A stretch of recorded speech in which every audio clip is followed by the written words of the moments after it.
जी हाँ, भूल कर भी ना बताएं ये 4 बातें अपनी पत्नी को, वरना छूट जाएगा आपका साथ। आचार्य चाणक्य द्वारा दिए गए सुझाव आज के समय में भी प्रासंगिक हैं और उतने ही वैल्यूबल हैं। चाणक्य ने अपने नीति शास्त्र में ऐसी 4 बातों का जिक्र किया है जो पुरुषों को अपनी पत्नी को भूल कर भी नहीं बतानी चाहिए। आइए जानते हैं कि वो 4 बातें कौन सी हैं।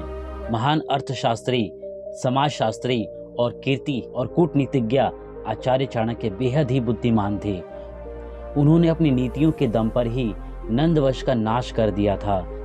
एक साधारण बालक से चंद्रगुप्त मौर्य को सम्राट बना दिया था। आचार्य चाणक्य समाज की बारीकी से समझ रखते थे। उनके द्वारा रचित एक नीति ग्रंथ है जिसमें जीवन को सुखमय बनाने के लिए उपयोगी सुझाव दिए गए हैं। आचार्य चाणक्य द्वारा दिए गए सुझाव आज के समय में भी बहुत प्रासंगिक हैं। चाणक्य ने अपने नीति शास्त्र में ऐसी 4 बातों का जिक्र किया है जो पुरुषों को अपनी स्त्री को भूल कर भी नहीं बतानी चाहिए। जिसमें से पहली बात है अपनी कमाई यानी इनकम।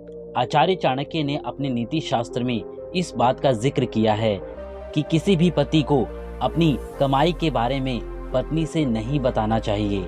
चाणक्य जी का मानना था कि अगर महिलाओं को उनके पति की कमाई के बारे में पता चल जाएगा तो वो पैसे को खर्च करने पर रोक लगा सकती हैं और कई बार तो पत्नियां जरूरी खर्चा करने से भी पति को रोक देती हैं।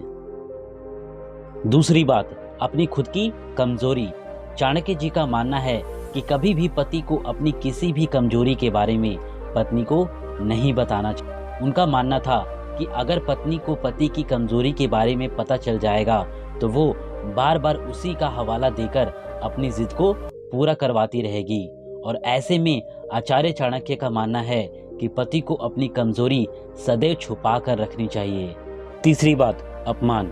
पुरुषों को इस बात का हमेशा ध्यान रखना चाहिए कि कभी भी अपने अपमान की बात को भूलकर भी अपनी पत्नी या किसी को भी ना बताएं। इसको लेकर आचार्य चाणक्य जी का मानना है कि यदि पत्नी को पति के अपमान की बात का पता लग जाए तो वो उन्हें बार बार अपमान का ताना मारती रहती है।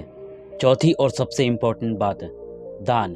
अगर आपने किसी को दान दिया है तो इसका जिक्र पत्नी से भूलकर भी नहीं करना चाहिए। इसको लेकर आचार्य चाणक्य का मानना है कि अगर पत्नी को पति के दान के बारे में पता चल जाए तो वो उसे बार बार ताने मारने लगती है और वो उस बात का फायदा उठाकर खुद भी ज़्यादा खर्चे करने का डिमांड करने लगती है।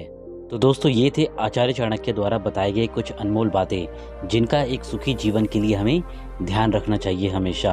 आपको क्या लगता है कि और कौन सी ऐसी बातें हो सकती हैं जिसे कभी भी किसी पति को अपनी पत्नी या किसी भी बॉयफ्रेंड को अपनी गर्लफ्रेंड को नहीं बतानी चाहिए?